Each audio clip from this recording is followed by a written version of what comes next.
des convoitises qui font la guerre à l'âme. Où qu'ils soient, ceux qui sont réellement sanctifiés élèveront le niveau moral en préservant de bonnes habitudes physiques, et, comme Daniel, présenteront aux autres un exemple de tempérance et de renoncement à soi. Tout appétit perverti devient une convoitise qui nous fait la guerre. Tout ce qui entre en conflit avec les lois de la nature crée une condition maladive dans l'âme.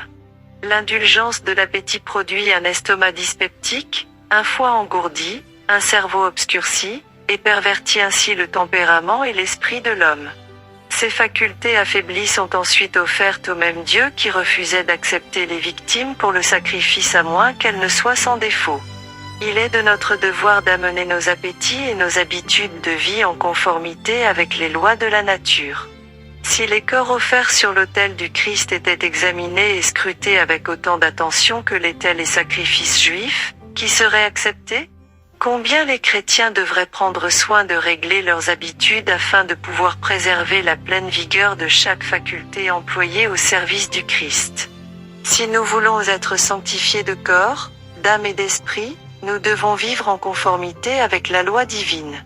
Le cœur ne peut préserver sa consécration à Dieu alors que les appétits et les passions ont libre cours aux dépens de la santé et de la vie.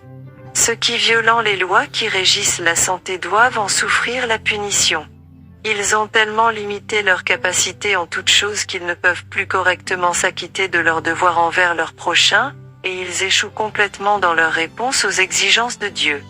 Lorsque le clergé écossais demanda à Lord Palmerston, Premier ministre d'Angleterre, de désigner un jour de jeûne et de prière afin d'éviter le choléra, il répliqua à cet effet: « Nettoyez vos rues et vos maisons, faites la promotion de l'hygiène et de la santé chez les pauvres et voyez à ce qu'ils soient abondamment pourvus de bonne nourriture et de vêtements, qu'ils emploient de manière générale de bonnes mesures sanitaires, et vous n'aurez pas besoin de jeûner et de prier.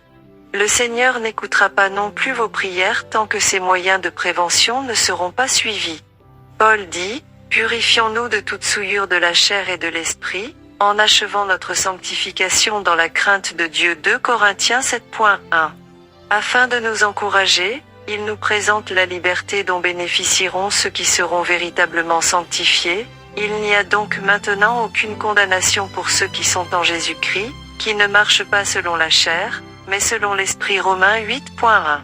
Il exhorte ainsi les Galates: marchez selon l'Esprit, et vous n'accomplirez pas les désirs de la chair. Galates 5.16. Il identifie de plus certaines formes de convoitise charnelle, l'idolâtrie, l'ivrognerie, et les choses semblables, et, après avoir mentionné les fruits de l'esprit, parmi lesquels la tempérance, il ajoute: ceux qui sont à Jésus-Christ ont crucifié la chair avec ses passions et ses désirs. Galates 5.24.